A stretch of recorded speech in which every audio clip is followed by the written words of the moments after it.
A CEO goes undercover as an ordinary employee to find out what's really happening in their own company.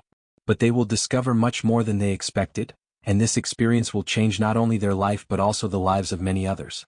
Don't forget to like and subscribe to the channel so you don't miss this and similar stories. Thank you. James Carter wasn't an ordinary CEO. At 42, he didn't measure success solely by numbers but by effort and passion. He was the founder and owner of Carter Market, a chain that had grown from a single store into a massive network with dozens of branches across the city. But with this growth came new questions. When he first opened his store, he arranged the shelves with his own hands, greeted customers at the door, and even worked the register from time to time. He carefully selected every product and knew his customers by name. But as the business expanded over the years, James became increasingly distant from day-to-day operations. His days were now spent at a desk filled with thick reports, analyzing graphs and statistics. The numbers on paper told him about profitability, but did they truly reflect the soul of his business? Lately, doubts had been nagging at him. Did his employees feel valued? Was customer satisfaction still what he had envisioned in the early days? Or had everything turned into a cold, mechanical system? With these questions eating away at him, James made a bold decision. He would go undercover as an ordinary employee at one of his own stores, observing the system from the inside. He would hide his identity, step onto the front lines, and experience everything firsthand. You can't see the truth by watching from a distance. Now it was time to look at the world he had built, one he had unknowingly grown detached from, through an entirely different lens. James carefully selected the most suitable store for his undercover mission. The fifth branch, located near the city center, was one of the busiest and highest-grossing stores in the chain. If there was any flaw in the system, it would surely reveal itself in such a fast-paced environment. To conceal his identity, he had to strip away anything that hinted at his CEO status. He opted for an old pair of jeans, a hooded sweatshirt, and a cap that cast a shadow over his face. He ruffled his hair a bit and left a light stubble. James Carter no longer existed. From now on, he was just a regular store employee, Jake. As he stepped through the store's entrance early in the morning, the place was already bustling. Customers wandered between the aisles, picking up their morning essentials. Employees were restocking shelves and small lines were forming at the registers. The faint hum of conversation and the occasional beep of barcode scanners made the store feel like a living, breathing organism. James approached the store manager, Tom, and introduced himself. "Jake, temporarily assigned from headquarters," he said. Tom was a friendly and composed man. Years of experience had made him naturally warm toward everyone, and he worked hard to maintain team spirit. He welcomed James without much question and immediately put him to work. James' plan was simple: observe, interact, and listen. He was searching for the warmth he believed had faded as the company grew. Were the employees genuinely happy? Were customers still greeted with the same sincerity as in the early days? Or had everything turned into a cold, mechanical process? To find his answers, he walked further into the store, ready to start his first task. Today he wouldn't just be an observer, he would be a small cog in the system. As James was arranging the shelves, his eyes drifted toward the cash register, where he noticed Sarah. Sarah was a young woman in her mid-20s, full of energy and warmth. She greeted every customer with a bright smile and addressed regulars by name, engaging in friendly conversations. Her natural kindness seemed to light up the entire store, making everyone who walked in feel welcome. James admired how she didn't just see her job as a duty but did it with genuine passion. But a few hours later, while stacking boxes near the register, he overheard a conversation that sent chills down his spine. An elderly woman approached the counter with just a pack of pasta and a bottle of water. There was a hesitant look on her face, as if this wasn't just a simple purchase but something much heavier. Sarah looked at her and spoke in a soft voice. "Mrs. Davis, you don't have to pay today. I've got it covered." The woman's eyes widened. "Sarah, you always do this. But I don't want you to risk your job," she murmured. Sarah smiled gently and lowered her voice to a whisper. "Don't worry, it's fine. Please take it." The elderly woman's eyes filled with tears as she whispered a heartfelt thank you before slowly making her way out of the store. James felt his breath catch in his throat. Why would a cashier pay out of her own pocket for customers? His curiosity grew stronger by the minute. Throughout the day he kept a close eye on Sarah. And soon he realized this wasn't just a one-time act of kindness. The scene he had just witnessed played out over and over again. Sometimes Sarah gave small discounts. Other times she quietly covered the remaining balance herself. And occasionally, when no one was looking, she would slip an extra loaf of bread into a struggling mother's shopping bag. James' mind raced with questions. How could this young woman afford to help so many people on her own salary? And more importantly, why was she doing it? His curiosity became unbearable. In the late afternoon, when he found himself alone with Sarah in the break room, he approached her, still in his disguise as Jake. "Sarah," he began, his voice calm but firm. "I saw you helping a lot of people today.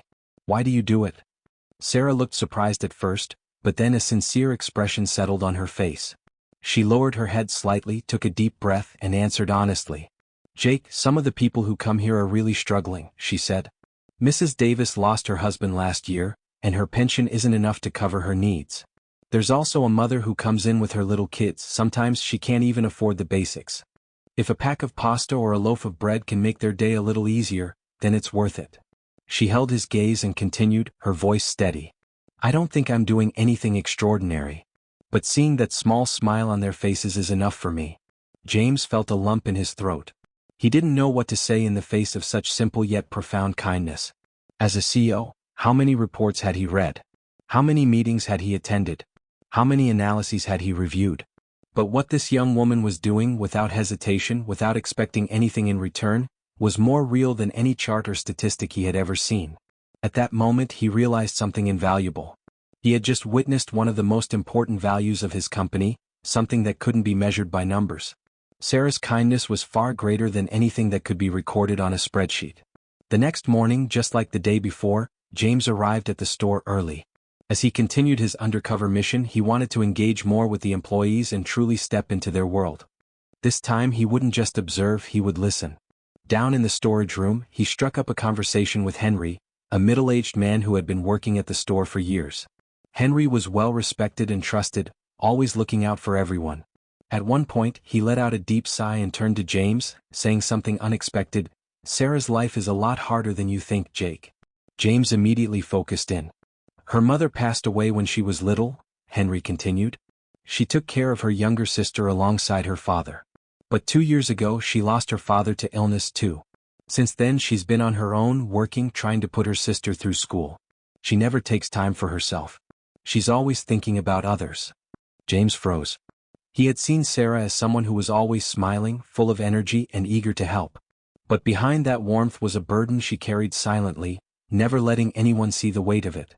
Despite everything, despite her struggles and responsibilities, she had still made it her mission to help others. This truth shook James to his core. By the third day he couldn't hold back any longer. After the store closed, he called for a staff meeting. The employees gathered, curiosity written all over their faces, wondering what was going on. James took a deep breath, then removed his cap and hood. "Hello everyone," he said in a firm yet calm voice. "I'm James Carter, the CEO of Carter Market." The room went completely silent. Sarah's eyes widened in shock.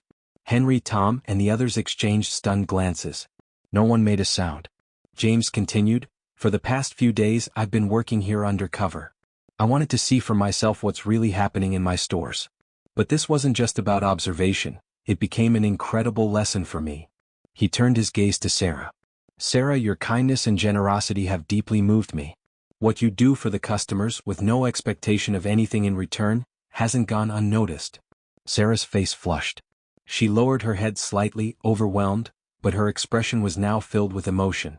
James reached into his jacket pocket, pulled out an envelope and handed it to her with a smile. "This is your promotion letter. You're now the assistant store manager. And I'm also giving you a significant raise." Sarah's breath caught. But James wasn't done. "On top of that, I'm covering all of your sister's education expenses. And I'm setting up a fund within Carter Market to support employees like you, those who selflessly give to others." Tears welled up in Sarah's eyes. In a shaky voice she whispered, "But I never did this for a reward." James smiled softly. "I know, Sarah. That's exactly why you deserve it." Sarah couldn't hold back her tears anymore. At that moment the entire room erupted into applause. Smiles spread across every face, and the employees rallied around Sarah in support. James hadn't just rewarded an employee that night, he had proven how one act of kindness could create a ripple effect far greater than anyone imagined. And perhaps most importantly, he had changed too. From that day forward, this store became an inspiration for all the other branches. Employees started working with more motivation, knowing that they were truly valued. Their energy and dedication grew stronger. Customers no longer felt like just shoppers, they felt like they were part of something bigger. Sarah's kindness had created a ripple effect, spreading far beyond what anyone had imagined. Everyone had now witnessed the power of a simple gesture, a warm smile and genuine care. And James, he was no longer the same person. From now on, he wouldn't run his business solely through graphs and reports. He had realized that the true heart of his company wasn't in the numbers, it was in the people. He started visiting his stores regularly, spending time with his employees, chatting with customers. He understood that no one could truly grasp a business unless they lived it from the inside. One undercover visit had not only changed his perspective but had also transformed the lives of those he had met. And perhaps, most importantly, kindness was contagious. Don't forget to like and subscribe to the channel so you don't miss this and similar stories. Thank you.